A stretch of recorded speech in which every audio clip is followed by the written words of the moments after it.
de estar aqui, né, mais um ano. Para mim é uma honra. Eu me considero um aprendiz da doutrina, e essas oportunidades de estar falando alguma coisa são sempre mais úteis até para mim mesmo, né? Eu tinha um professor na faculdade, ele era de descendência árabe. Ele dizia que era um ditado árabe, mas eu nunca fui conferir. Que Deus nos deu duas orelhas bem próximas e uma só boca, para que a gente ouvisse primeiro aquilo que a gente fala para os outros. E é assim que eu me coloco diante de vocês hoje. A minha ideia é esse tema da depressão, e vou tocar de leve em alguns pontos do suicídio, porque seria um tema muito extenso, né? Ainda mais se nós nos atrevermos a falar de aspectos médicos e espirituais e tal. É uma coisa extremamente desgastante e longa. Eu fiz uma síntese de como eu, como médico, vejo a questão da depressão e do suicídio, e claro, principalmente trazendo os acréscimos que a nossa doutrina também permite, para que nós juntos possamos refletir sobre o tema. Eu trouxe essa foto como uma foto inicial para a gente trocar uma ideia. Eu tenho procurado fotos ou imagens significativas, e essa é uma que eu gosto muito. Eu passei a minha infância foi uma infância dentro de uma casa católica, e a minha mãe e meu pai tinham uma Santa Ceia daquelas de prata, que algumas vezes eu ajudei a minha mãe a passar o tal do silvo, aquele negócio que você tinha que esfregar e arear. E a maioria das Santas Ceias, as gravuras, né, elas são feitas com base num desenho clássico, né, com a mesa de frente e todos os Jesus e os apóstolos colocados como se para fazer uma selfie, né? Essa foto é totalmente diferente, né, essa gravura, porque ela nos remete a uma situação que deve ter sido próxima da situação real. Então a gente vê ali Jesus repartindo o pão e conversando com os apóstolos, e os apóstolos em volta. E me chamou a atenção que, se vocês contarem, além de Jesus, tem 11 apóstolos. Um está faltando. Aí eu olhei a foto e achei um vulto, vocês percebem? Sim. Tem um vulto ali, ó, né? Então eu fiquei meditando sobre isso, né? Quem será que observa da sombra? Eu imaginei que fosse o 12º apóstolo. Mas nós podemos, já que a gravura nos dá essa possibilidade, gostaria que cada um de vocês, não vai dar para a gente abrir para nós conversarmos, senão não termino hoje. Mas em silêncio, gostaria que cada um de vocês refletisse quem será que observa da sombra. Se nós pensarmos na questão da depressão e dos estados depressivos, a gente vai ver que mais ou menos 8 a 10 a 12% das pessoas no mundo sofrem ou vão sofrer um episódio depressivo ao longo da vida. Ali de 12 faltava 1, quer dizer, quase isso, né? Então esse indivíduo que estava na sombra, quem será? Teria alguma relação com o tema nosso de hoje? Ou seria outro? Vamos prosseguir um pouco. Esse quadro, gente, é deste artista chamado Edvard Munch, ele não era alemão, ele era norueguês. E aqui, como consta, essa tela foi pintada em 1894. Mas apesar de norueguês, ele viveu na Alemanha desde criança e morreu na Alemanha. Se vocês prestarem atenção no nome do quadro, ele é muito significativo.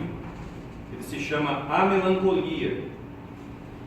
E a gente olhando a maneira como ele distribui as cores, nós vamos ver um indivíduo homem, relativamente jovem, com cores de roupa predominantemente escuras, num ambiente legal. Uma praia, gente andando lá no fundo, algumas cores distribuídas, mas ele em si parece que não tem condição interna de prestar atenção em nada daquilo de legal e bom que está no seu entorno. Uma outra coisa que esse quadro nos remete é o nome. Em 1894 não existia ainda a palavra depressão como um sinônimo de doença. As pessoas usavam a expressão melancolia. E o termo melancolia, ele é uma junção de duas palavras. Melano, que é preto ou negro, e colia, que é bile. As pessoas acreditavam nessa época, mesmo as pessoas da medicina, da saúde, que os estados melancólicos, os estados de tristeza, seriam decorrentes do acúmulo da bile negra no sangue.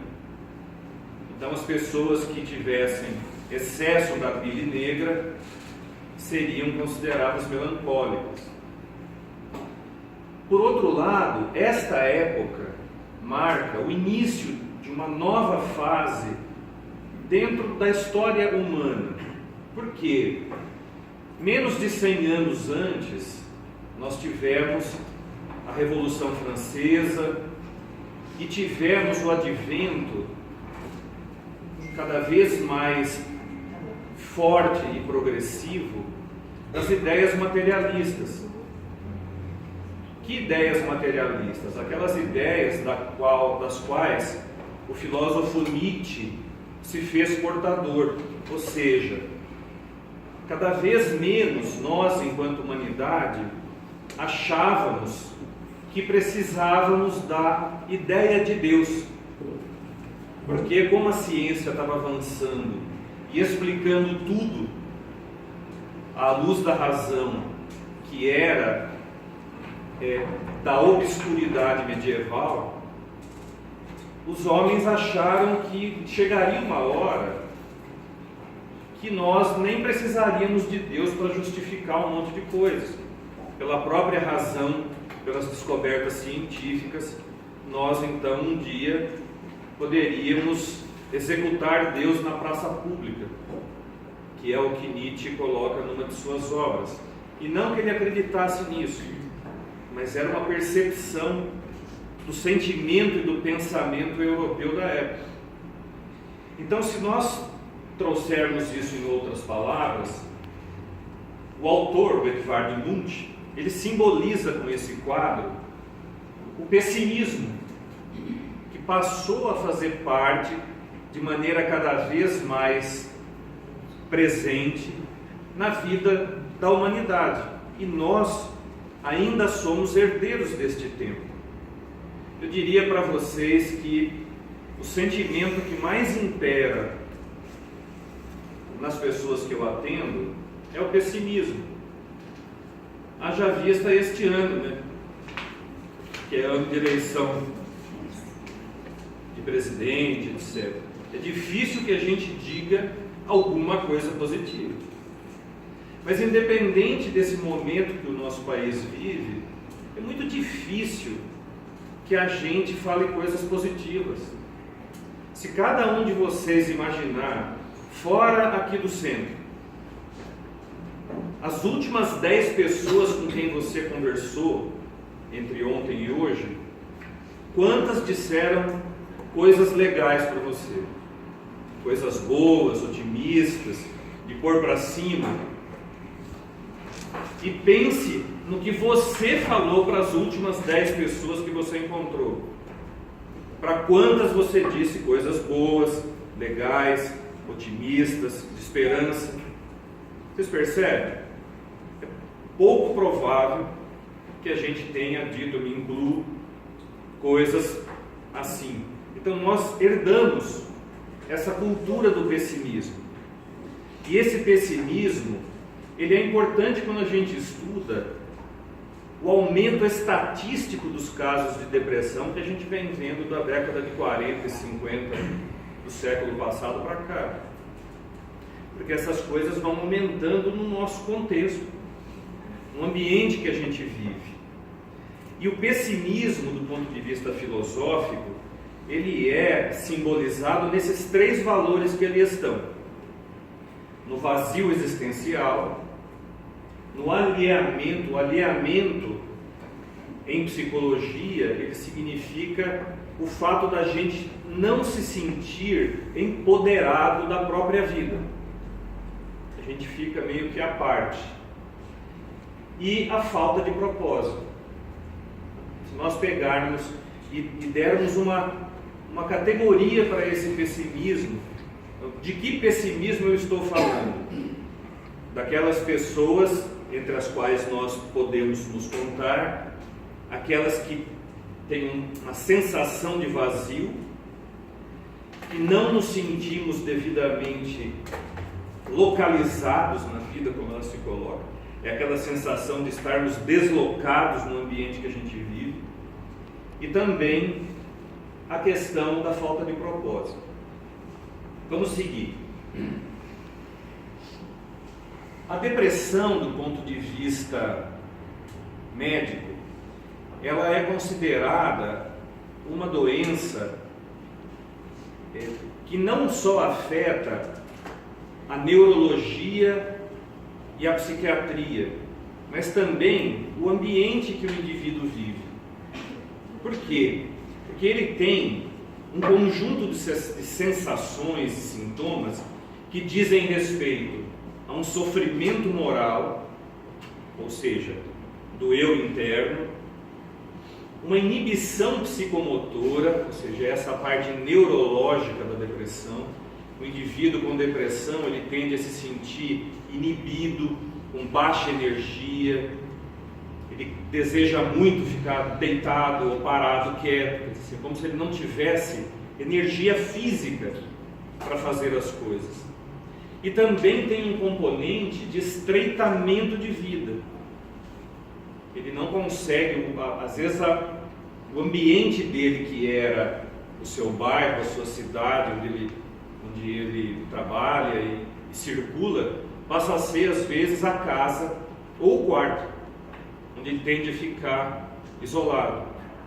Então, quando nós pensamos na depressão, nós temos que pensar nesses 3 níveis: no nível psíquico ou moral ou emocional do indivíduo, na parte da energia motora e física para fazer as coisas, e também na questão do como eu consigo continuar ou não fazendo as minhas atividades diárias.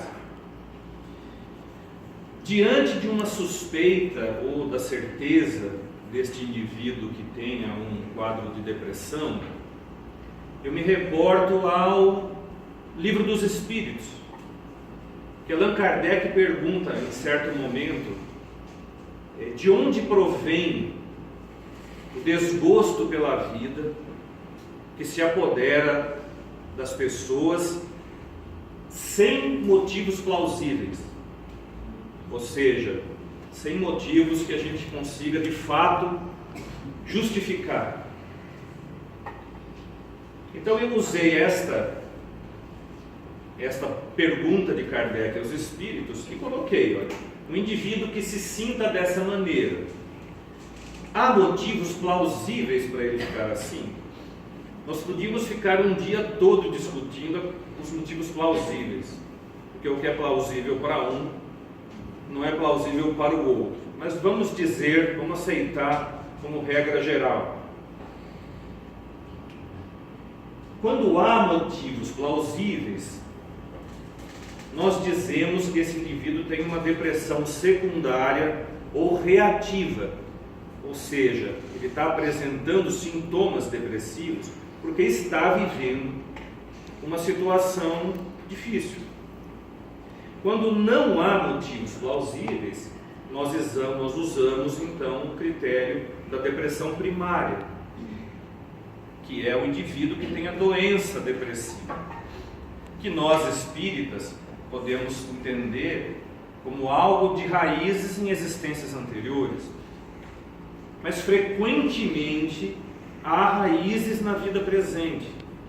Quando no Evangelho segundo o Espiritismo nós estudamos as causas atuais e as causas anteriores das aflições, em geral, nós espíritas temos tendência a valorizar muito as causas anteriores, de vidas passadas, esquecendo que muitas das coisas que nós vivemos foram plantadas ou estão sendo plantadas na encarnação presente.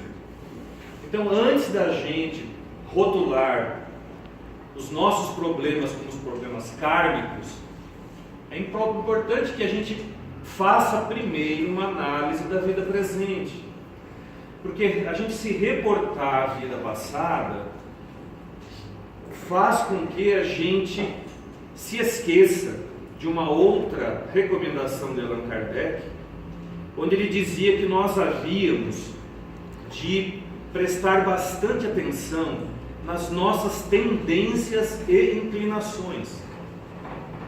Porque, através do estudo das nossas tendências, nós já poderíamos estabelecer com certa segurança uma estratégia de modificação da pessoa que a gente se descobriu ser aqui.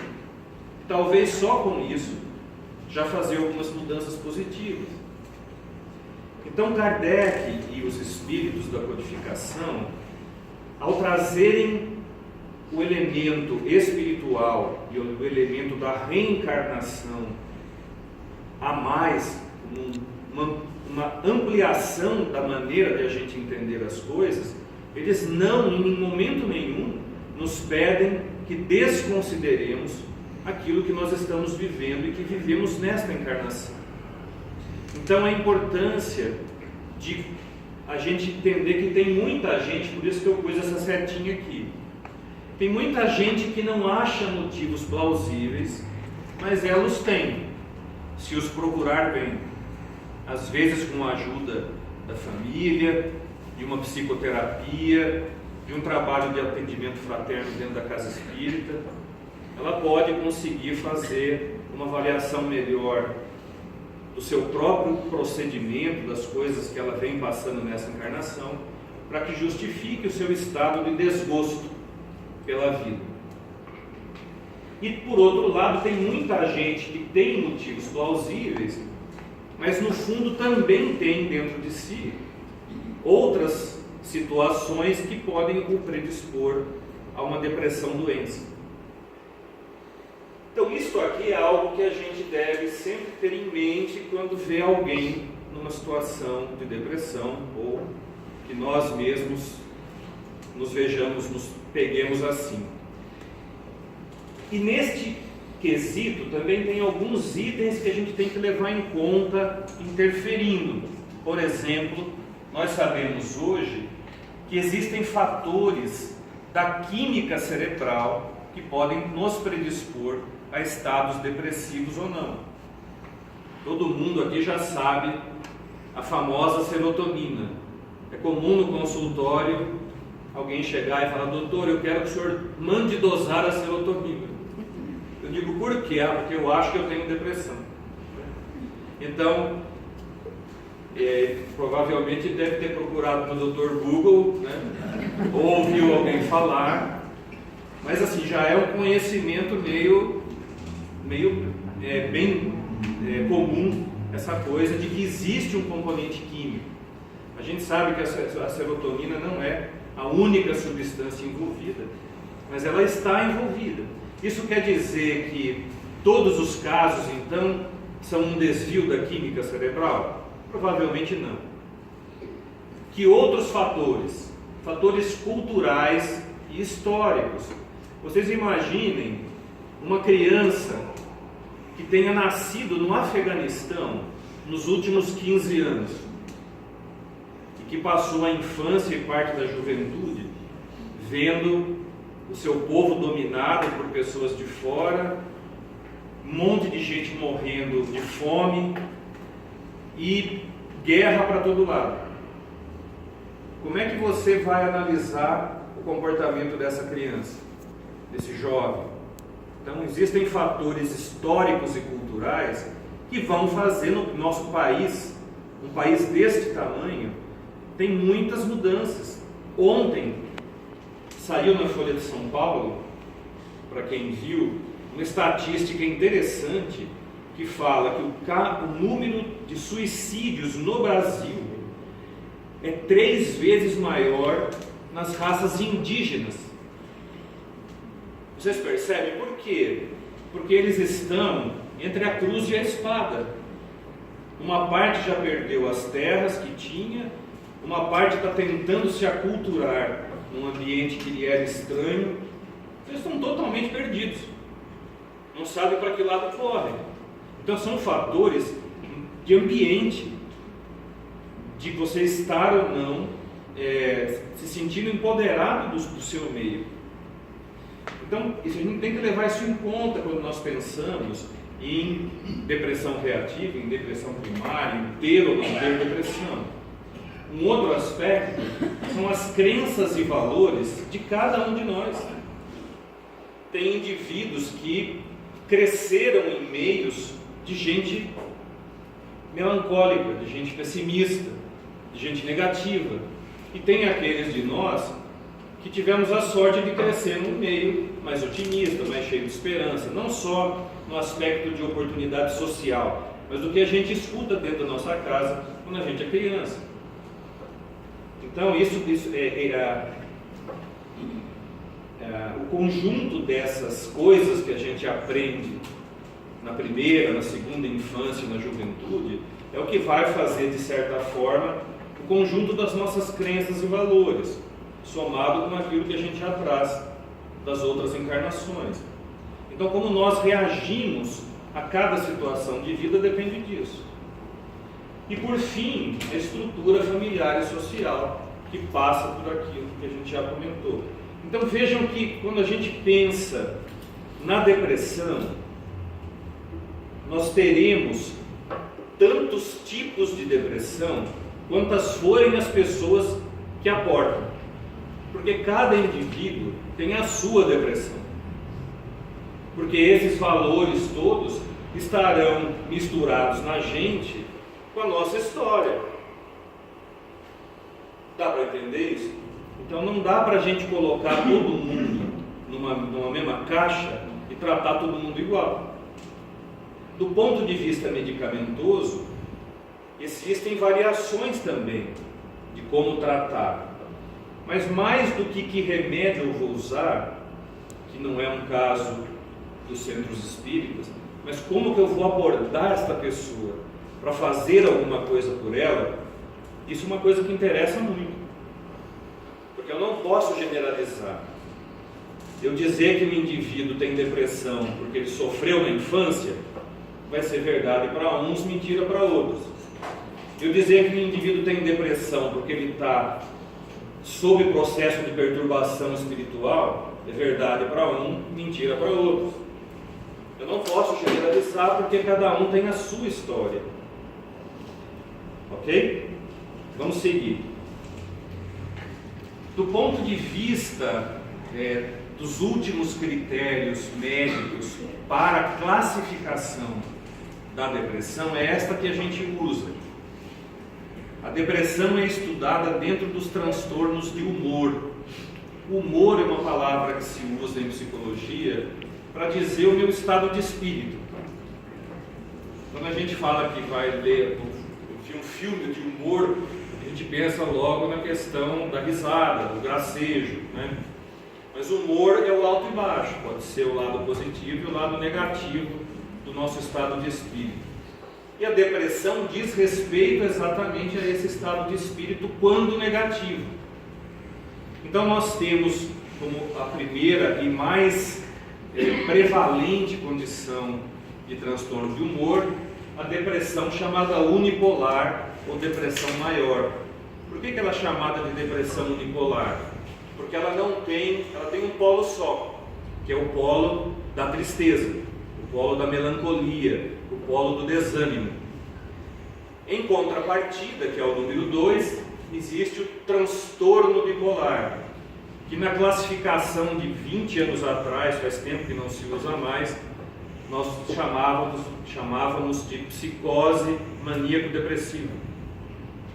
Hoje nós chamamos de transtorno bipolar. Por quê? Porque ela tem dois polos, ela tem a fase da depressão e tem a fase da euforia. É muito comum que no transtorno bipolar nós tenhamos estados depressivos até mais graves do que na depressão unipolar. E existem situações, por exemplo, no que é chamado de hipomania, onde o indivíduo só tem a fase de mania, sem ter a fase de euforia, sem ter a fase de depressão. É uma terceira classificação. E no fim, os dois últimos, que são a ciclotimia e a distimia. A ciclotimia é aquele indivíduo que sobe e desce, né? Nós nos centros espíritas costumamos achar que essas pessoas sofrem de obsessão, né? Porque elas acordam de um jeito, almoçam de outro, jantam de outro e vão dormir de outro. É um ciclotímio. Mas assim, a ciclotimia é muito comum, não como doença, mas como traço de personalidade. Todos nós temos o direito de oscilar. Eu fico com mais medo daquele indivíduo que fala que está sempre bem. O tudo bem, aliás, virou um problema para nós. No consultório, quando eu cumprimento os pacientes, na porta, eu digo, tudo bem? Ele fala, tudo bem, né? Na hora que ele senta, eu falo, como é que o senhor está? Assim, o tudo bem virou nada, né? É como um oi, né? Só que nem sempre você está aberto diante de um profissional de saúde, de uma pessoa que você confia, para dizer que não está nada bem, né? Também não quero dizer que a gente tenha que desfiar a ladainha de reclamações para todo mundo que perguntar para a gente que está tudo bem, né? É importante que você tenha uma postura tranquila nesse sentido, e é melhor que continue dizendo que está tudo bem. Mas o ideal é que a gente, perante nós mesmos, façamos um diagnóstico do que está bem e do que não está bem. Porque ficou, se vocês pensarem, ficou meio proibido a gente não estar bem. Eu, há um tempo atrás, atendi uma senhora que tinha perdido um filho e ela estava acompanhada pela filha. E durante a consulta, ela chorou. Eu fiquei muito impressionado com a reação da filha, porque a filha ficou de pé e começou a meio que falar firme, forte assim com a mãe, porque não queria que ela chorasse. Mãe, você tem que ser forte, mãe e tal e coisa. Eu pensei comigo e falei, a mulher não pode chorar. Vocês percebem? Se a gente pensar um pouquinho em como a gente age conosco, em como a gente age com as pessoas que nos cercam, às vezes você faz cobranças meio que descabidas, porque sentir tristeza, sentir a perda, sentir dor, faz parte da vida, é o ciclo.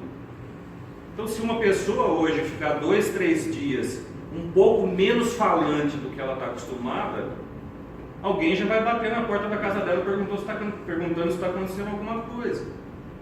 E na verdade nada mais é do que um momento de reflexão que às vezes a gente precisa fazer. Jesus não havia nos ensinado da importância de santificar o dia de sábado?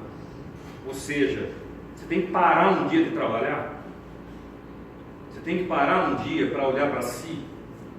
também não é para ir para a gandaia, né? O dia de sábado é o parar de fazer para ser, para pensar, para refletir. Olha, a maneira como eu estou vivendo é o jeito que eu quero, é o modo como eu sinto que é melhor para mim. Mas a sociedade moderna, nessa coisa paralela ao pessimismo, ela vem nos cobrando uma atitude maquinal. Nós somos máquinas que não podemos deixar de ser máquinas. Você tem que sorrir o dia inteiro, produzir o máximo que você puder e dizer amém para tudo. Esse é o comportamento. Se você sai desse comportamento, deve estar com depressão. Sua serotonina está baixa. E o lítio também. É melhor você dosar, faz o teste do cabelo, manda para alguém ver porque alguma coisa está errada. Nós não podemos mais alternar o humor.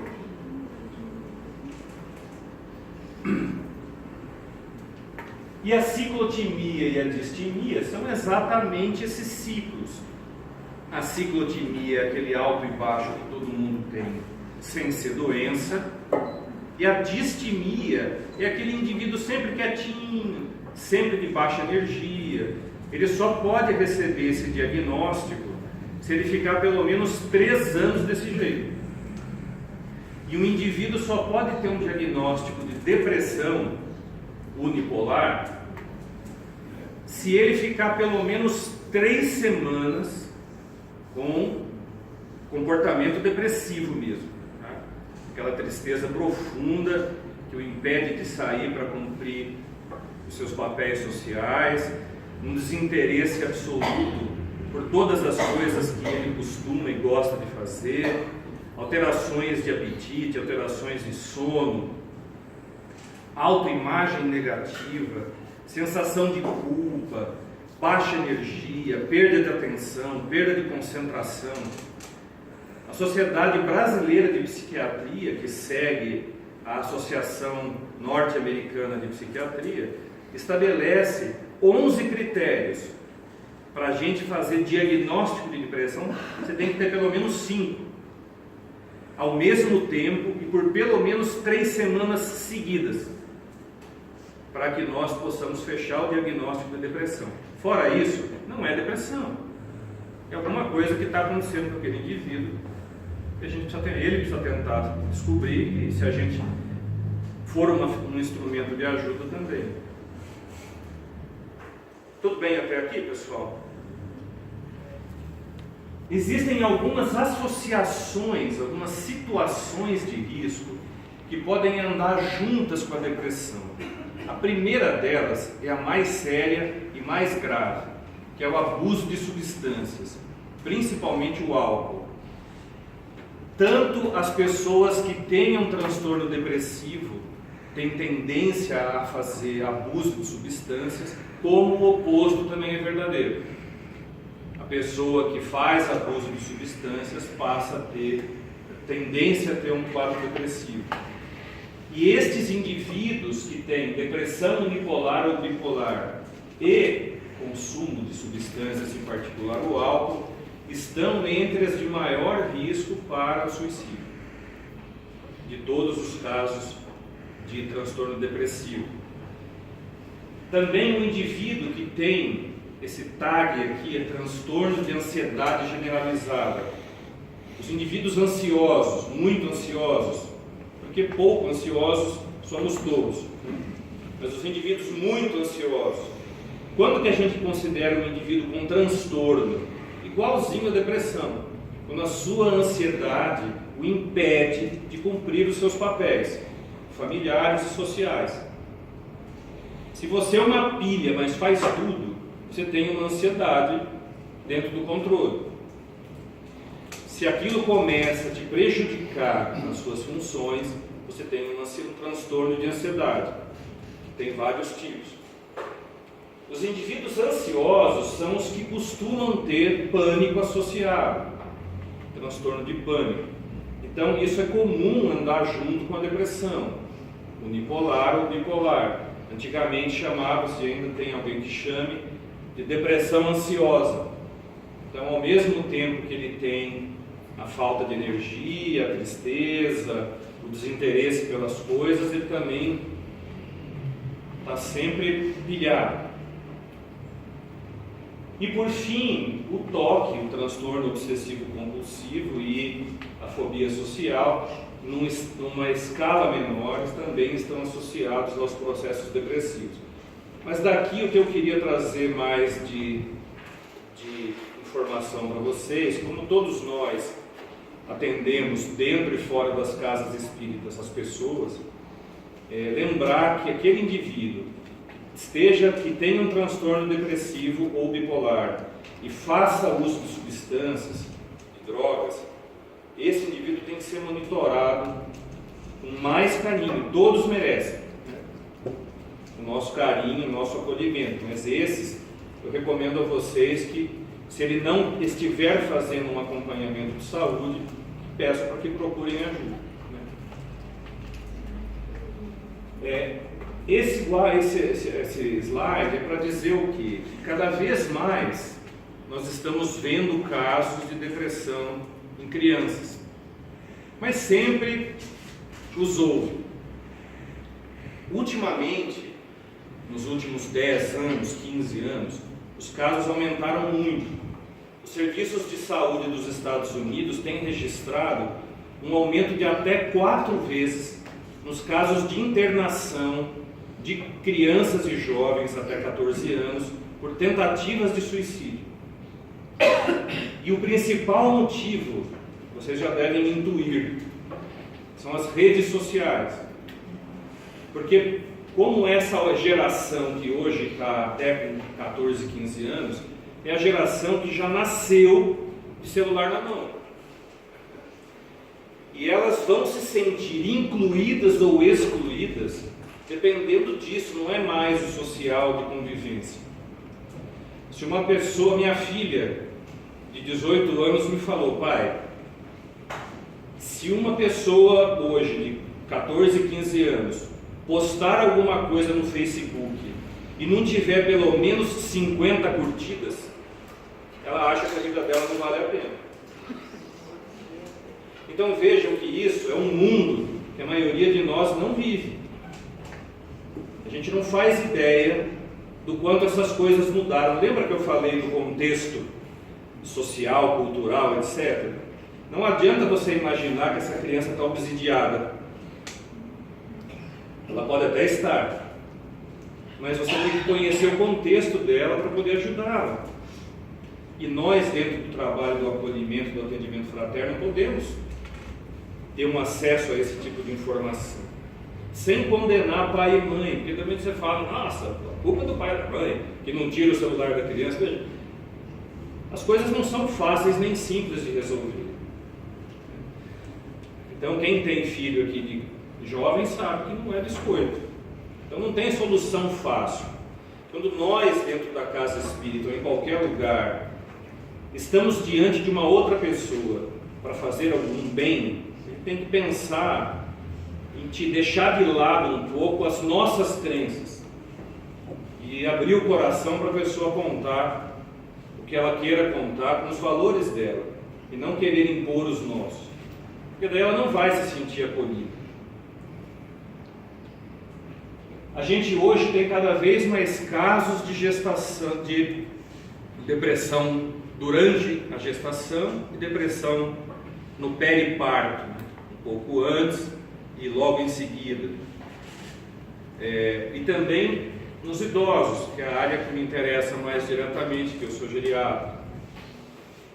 Isso para dizer o quê? Que apesar da depressão acometer pessoas, principalmente entre 30 e 40 anos, ela incide de cabo a rabo na existência, desde o início. Se você analisar crianças, assim, até 2, 3 anos de idade, elas são diferentes entre si.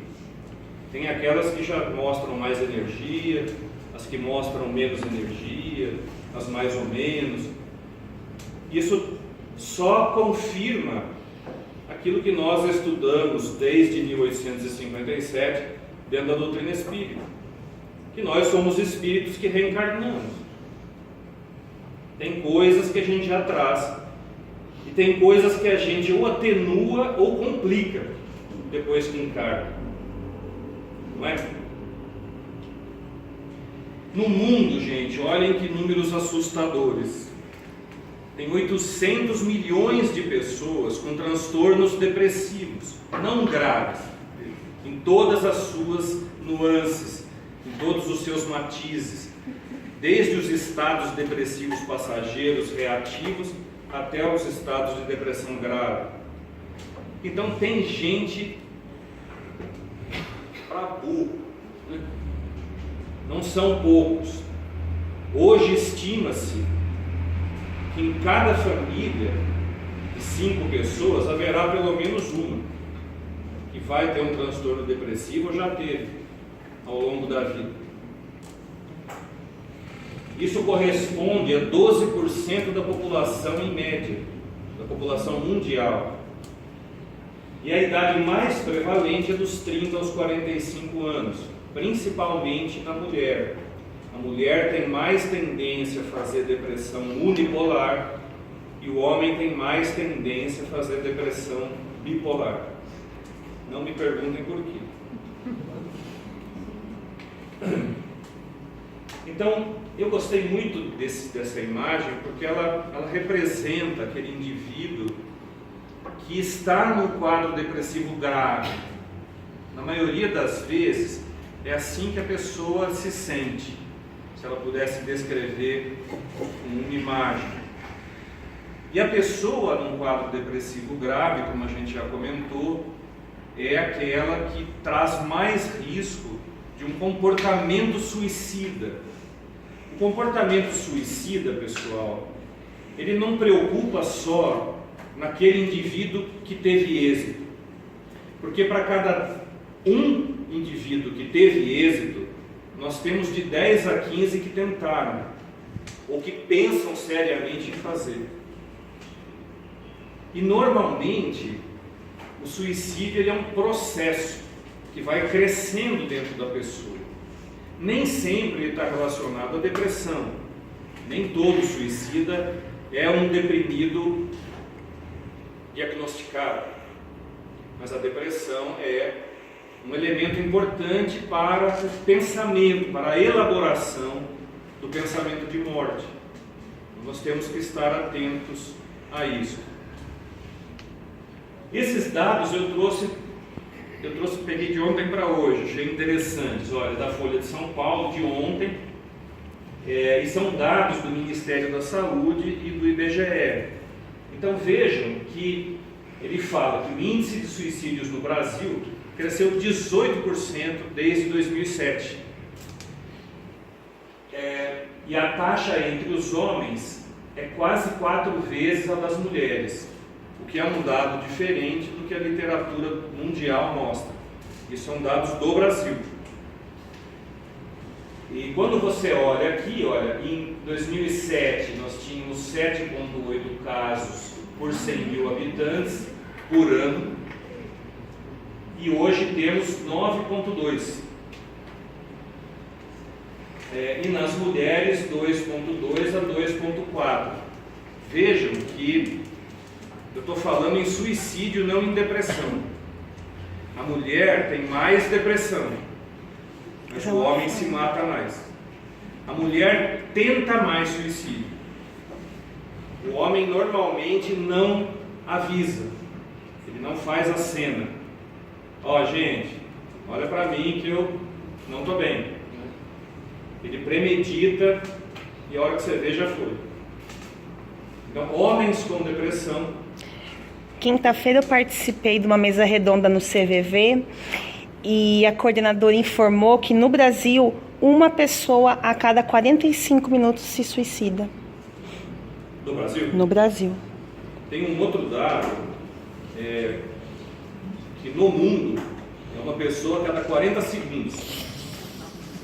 Já imaginaram? Gente, é triste demais. Aqui todo mundo, eu me lembro que quando eu entrei na doutrina, já faz muito tempo, uns 35 anos mais ou menos, era meio obrigatório a gente ler Memórias de um Suicida.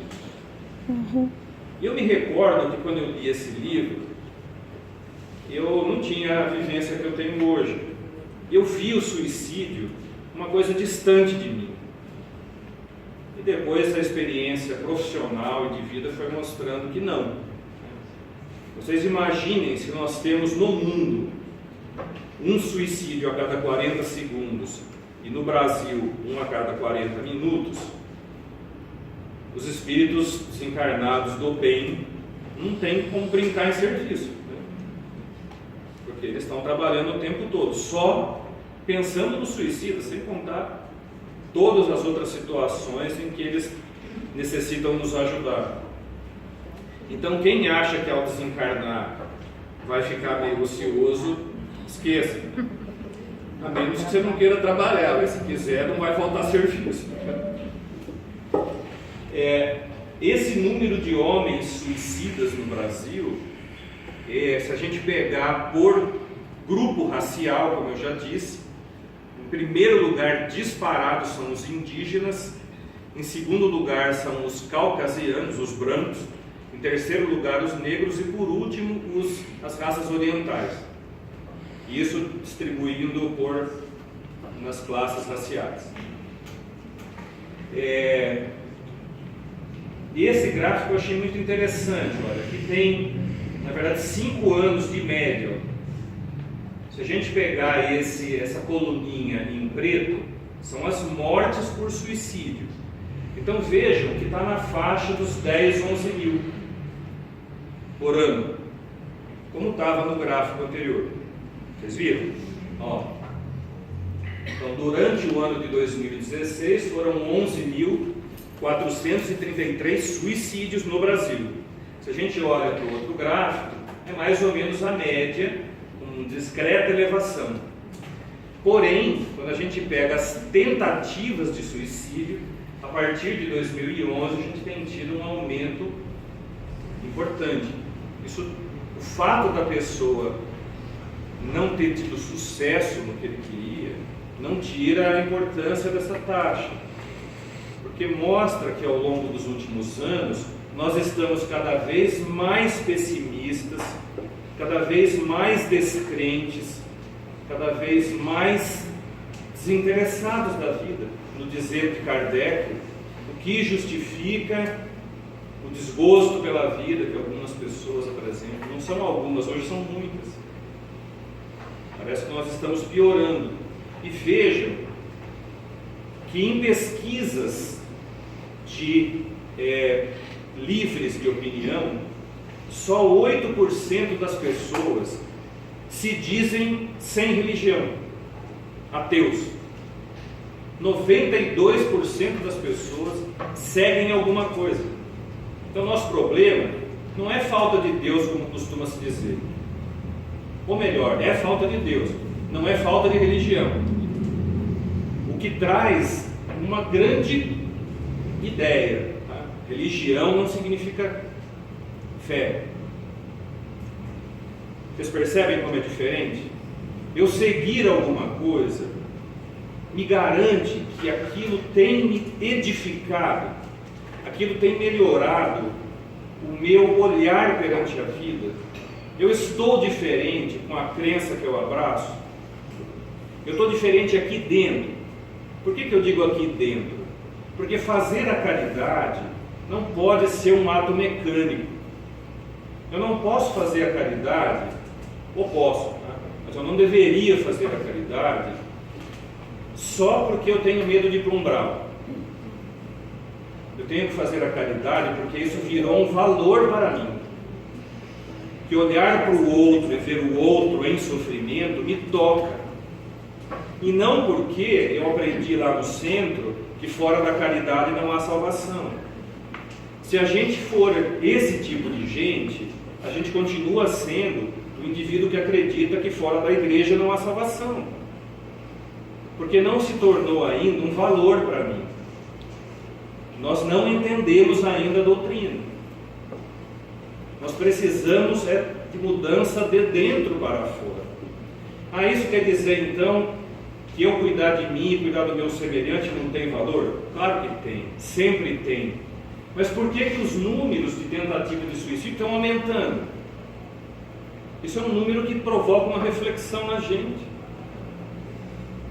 A gente, cada um aqui dentro, nota que já tem, ao acordar de manhã e ao ir dormir, um melhor senso de propósito na vida. A sua vida já está menos vazia. Lembra lá dos critérios pessimistas? Você se sente mais empoderado do seu meio?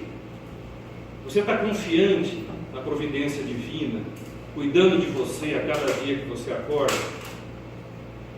Eu tenho certeza que não estou cobrando isso de vocês. Porque nós somos ainda espíritos em construção. Nós estamos ainda elaborando isso. Mas a gente não pode fazer de conta que nós já temos. Isso cada um tem que descobrir em que ponto está e fazer o trabalho da mudança. Então, quando nós pensamos na depressão, nós podemos dizer que a genética, na medida que ela determina como vai ser a nossa química cerebral, ela nos torna mais ou menos predispostos a ter depressão. Mas vale ressalvar o quê? Que quem determina a genética do corpo atual é o espírito, certo? A gente não aprende na doutrina que nós participamos da escolha das nossas provas, quando minimamente lúcidos para isso? Senão, quem cuida da gente vai escolher o que nos convém. Não é assim?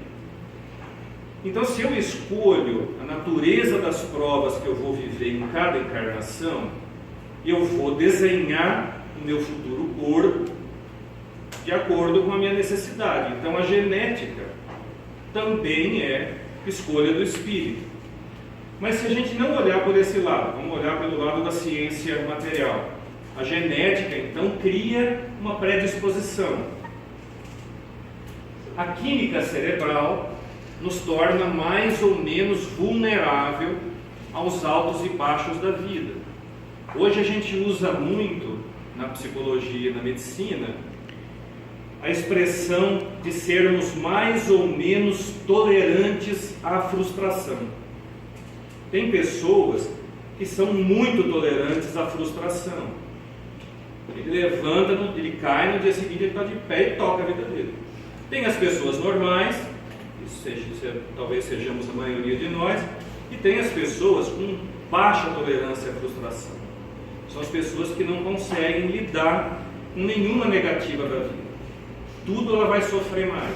Esse indivíduo tem uma predisposição genética e química e espiritual à depressão ou a outros estados ansiosos e distúrbios da emoção.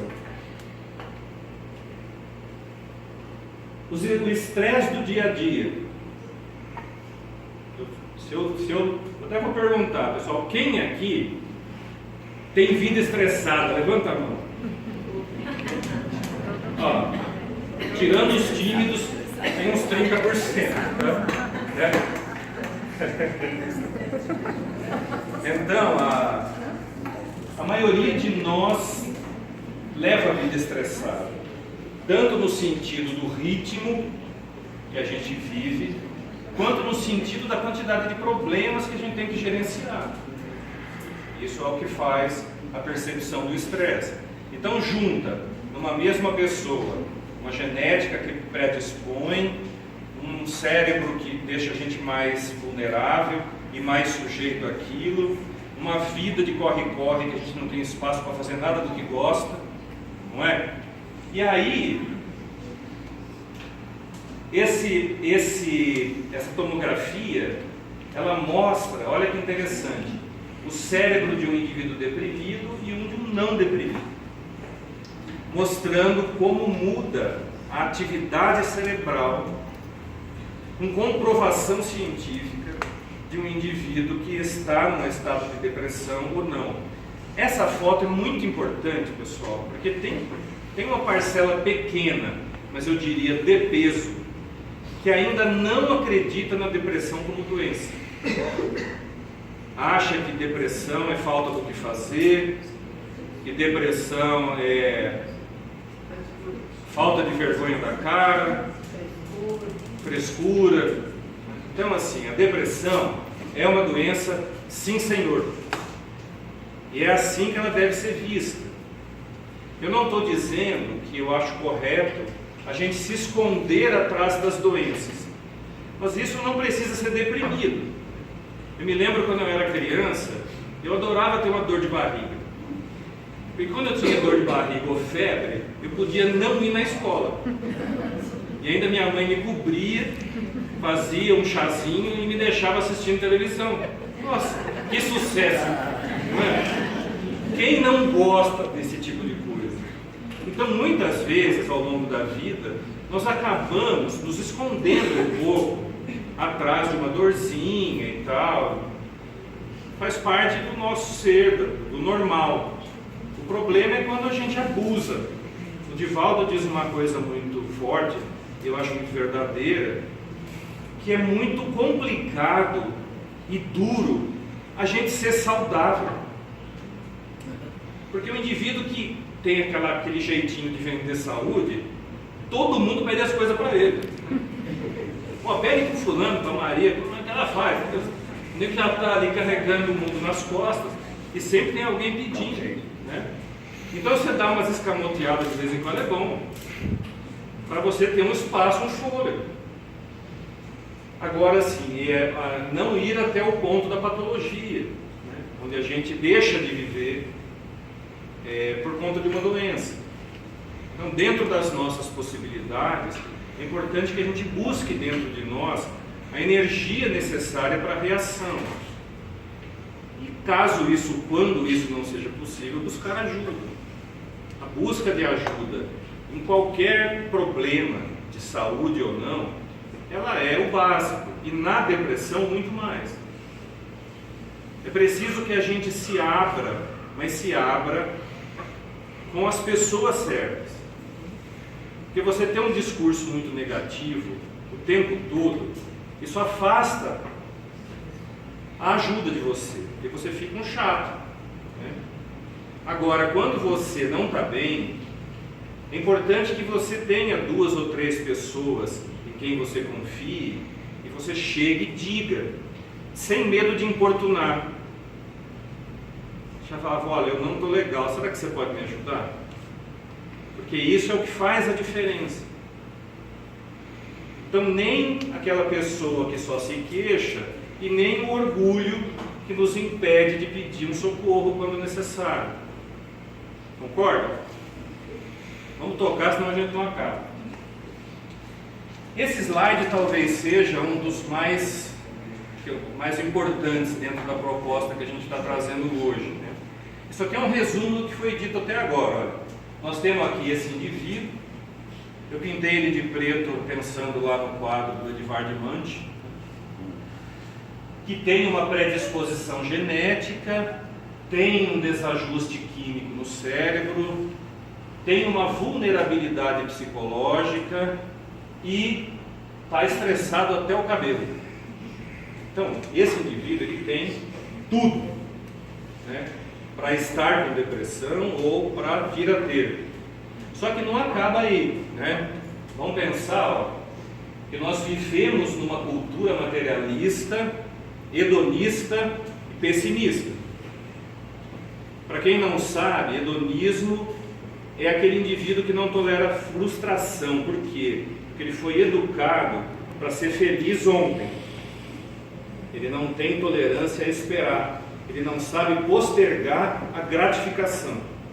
Para ele tem que ser já. Tudo é para já. O prazer é para já, a alegria é para já, tem que dar certo agora, eu quero tudo pronto agora, é assim que eu sou.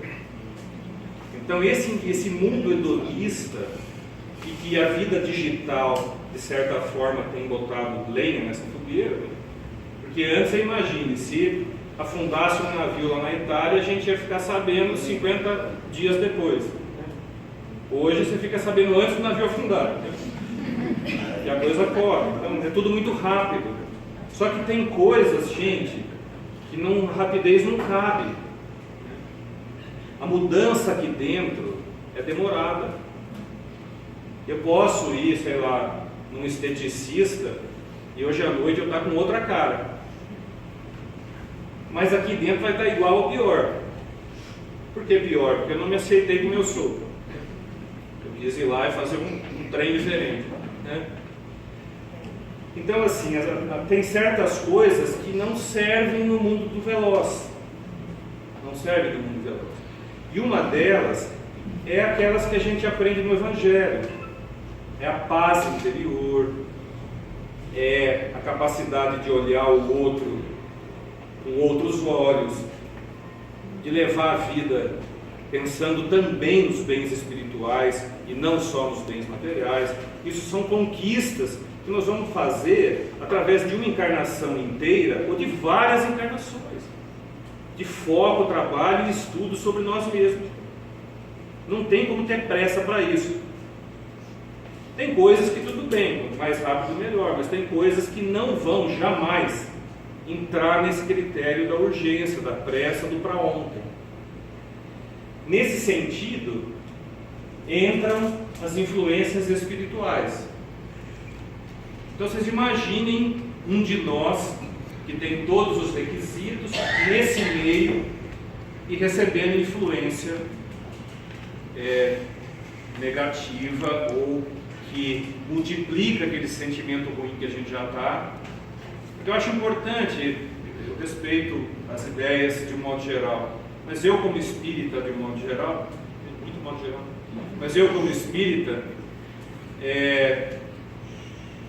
eu não acredito que um espírito desencarnado possa ter uma ação sobre mim se eu não deixar uma brechinha.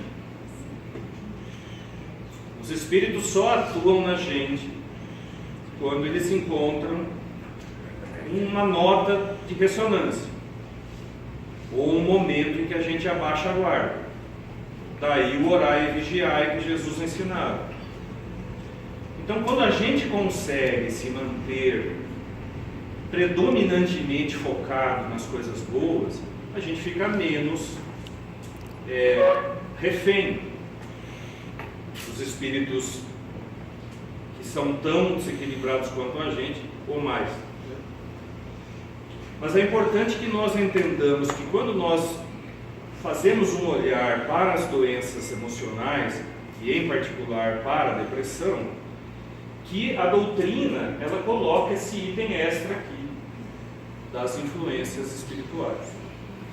E nesse sentido, gente, eu trouxe aqui uma imagem que é do livro Entre a Terra e o Céu, onde ele mostra esta moça, que ela se chama Zulmira, o personagem, ela vinha sofrendo um processo depressivo, porque havia perdido uma gestação, e eu não sei se vocês se lembram, mas era o Júlio. Na mesma encarnação, ela tinha sido madrasta do Júlio e fez vista grossa quando eles estavam na praia e o Júlio desencarnou.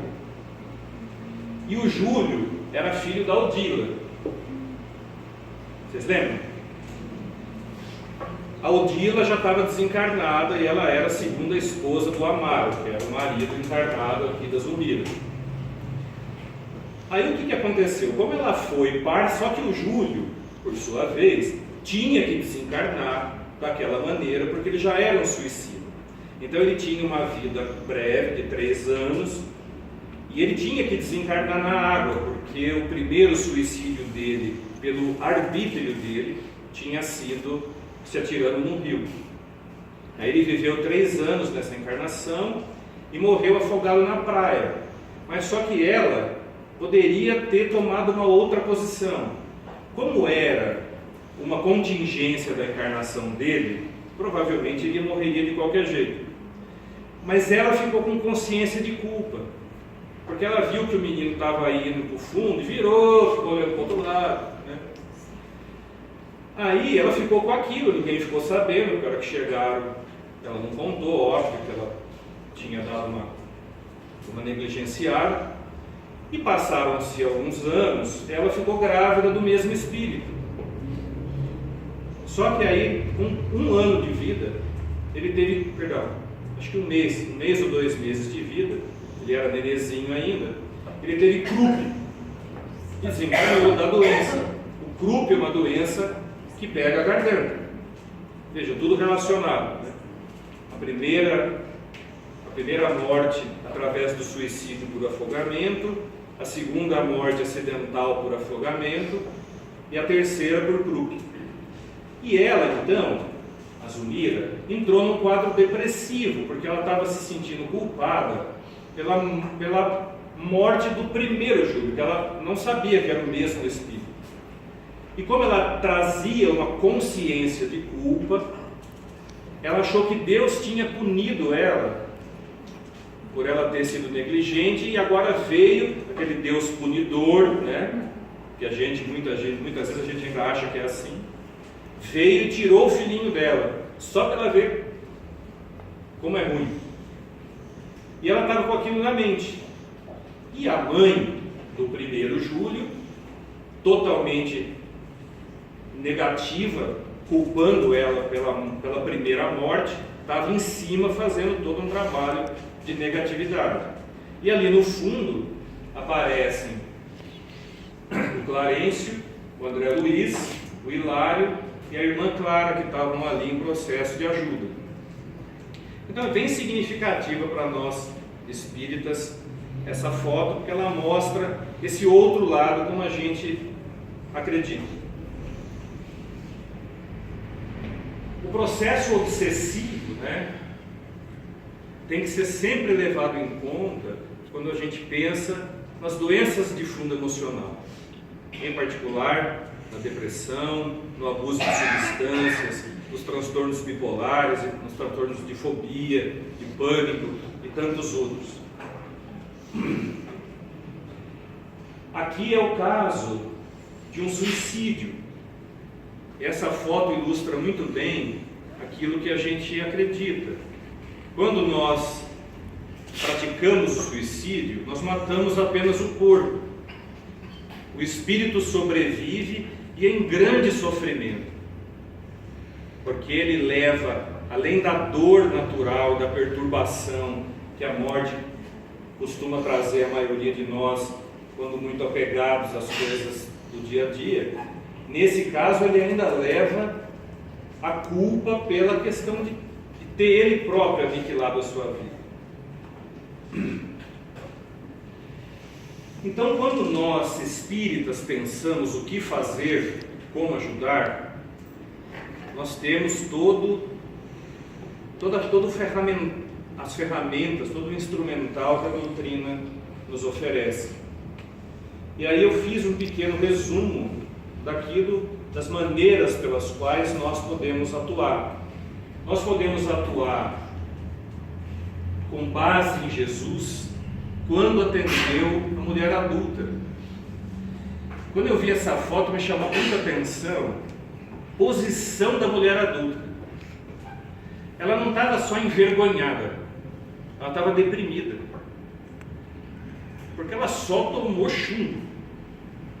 Ela estava cercada por uma sociedade patriarcal, onde os homens todos estavam sendo cruéis com ela, porque o cara com quem ela se relacionava era um adúltero pior que ela, mas ela, por ser mulher, e naquela sociedade judaica tomou toda a responsabilidade. Aí chega Jesus e diz o quê? Atire a primeira pedra aquele que estiver livre de pecado. Aí, em determinado momento, vem aquela questão: Jesus a perdoou? Que resposta ele dá? Que não cabia a ele perdoar, que ela se levantasse e passasse dali por diante a agir de maneira diferente. Isso para mim traz uma proposta para que nós façamos o mesmo quando nós estamos atendendo as pessoas, aquilo que eu disse no início. A gente não se coloque como o cara com poder, ou a pessoa com poder de julgamento. Porque amanhã nós podemos estar na situação daquela pessoa que a gente não está ajudando. Nós não estamos acima daquilo. Se a gente for devidamente fustigado, vai ocorrer conosco também.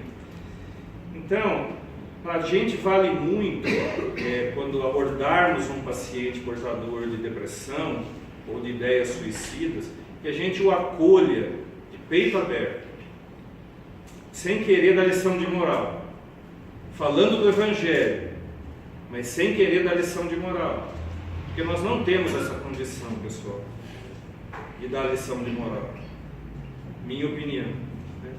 Mas falar do Evangelho podemos e devemos, porque o Divaldo diz que quando a gente fala do Evangelho, ele já traz poder só de a gente ser um instrumento. E ele é poderoso na sua essência.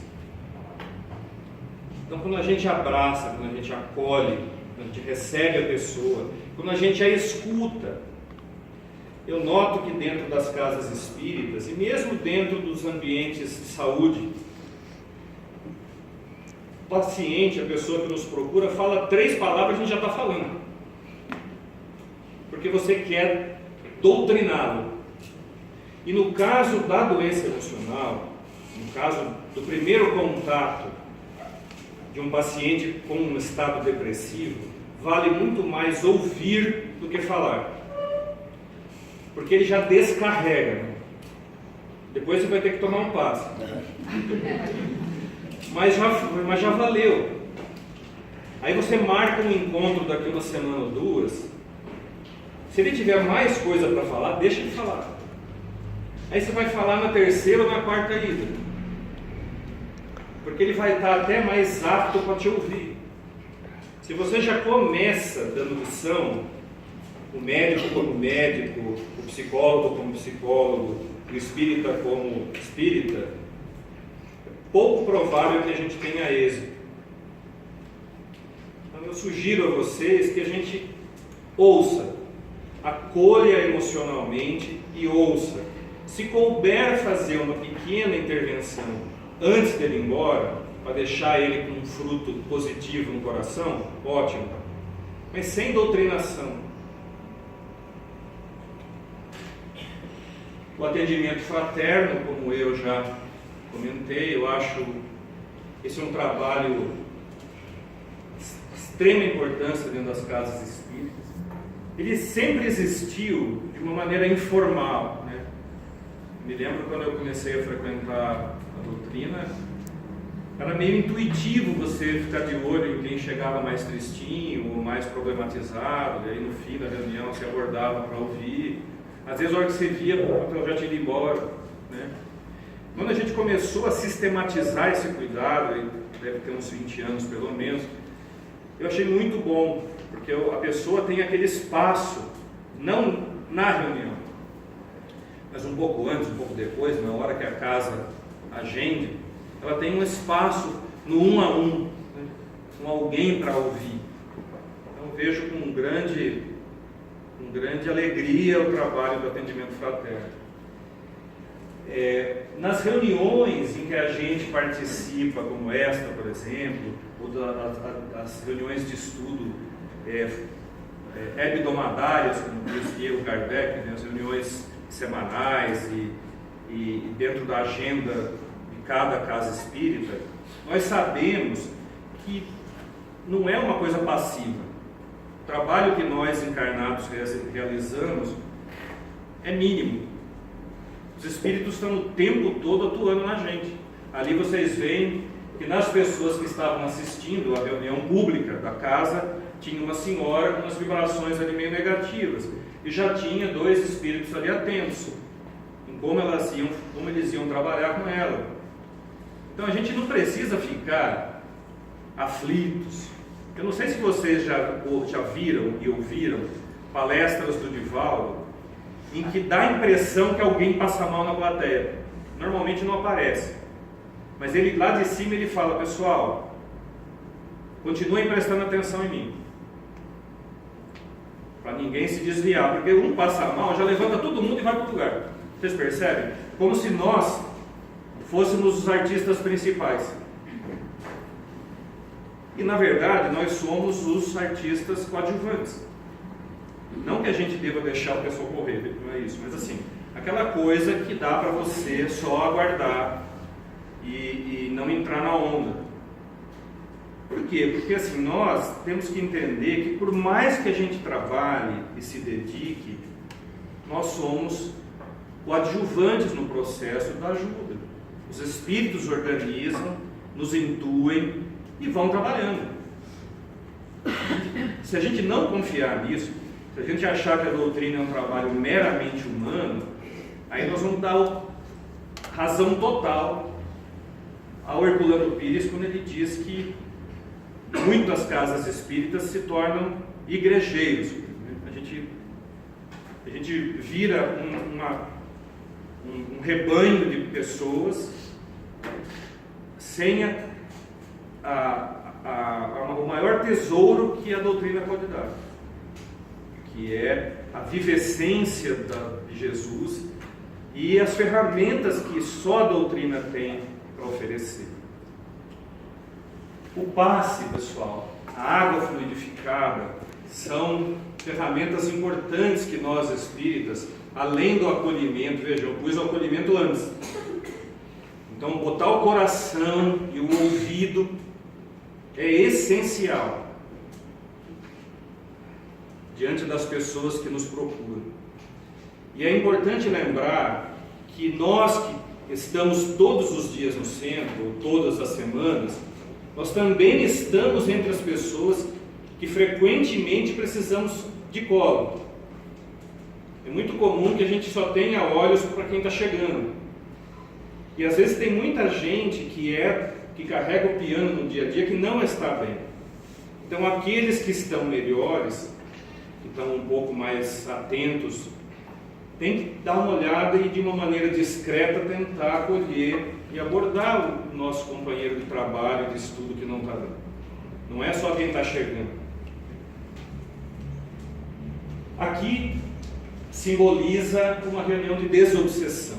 Então, naqueles casos em que o estado depressivo tenha um componente obsessivo importante, temos uma ferramenta de primeira linha. Então, olha quanta coisa nós podemos fazer. E podemos dar aquilo que a gente vê de uma maneira diferente também, que é o Evangelho. Porque a maneira como nós espíritas aprendemos a entender e compreender a mensagem de Jesus é diferente. Não é melhor nem pior, é diferente. Por quê? Porque nós tiramos da frente alguns empecilhos. Então você consegue, talvez, fazer aquela parte do acolhimento de uma maneira mais fraterna. Você já entendeu a importância do Evangelho de Jesus na Terra. E é com esse espírito que eu termino. Tá? É o vinde a mim. Talvez uma das coisas dentro do ambiente pessimista, um ambiente de vazio existencial, de vida tumultuada, de tristeza, de problema,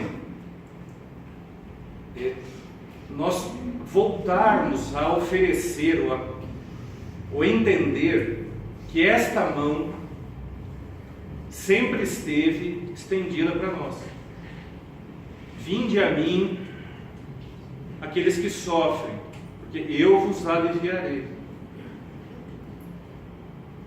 Para aqueles de nós que conseguimos entender que o amor de Jesus hoje talvez seja um valor de extrema importância na sociedade moderna e que ele paira acima da ideia da religião, gente. Entender a grandeza de Jesus na vida da humanidade é de extrema importância para que nós comecemos, nesse período de transição planetária, a de alguma maneira falar sobre isso, sobre confiança, sobre esperança, sobre vida após a morte, sobre o espírito que eu sou e não só a vida transitória que uma hora vai ficar para trás. Nós somos portadores desse elemento consolador. Kardec nos ensinou que o Espiritismo, como terceira revelação, é o Consolador prometido. Veja, quando nós falamos de depressão, nós falamos de falta de consolo, de desgosto pela vida. Então, enquanto espíritas, nós temos muito a fazer. Muito. Então eu vos convido a todos e digo o seguinte, que o indivíduo que falta sou eu. Eu estou na sombra. O indivíduo que falta é cada um de nós, nessa comunhão com o Mestre. Muito obrigado, pessoal.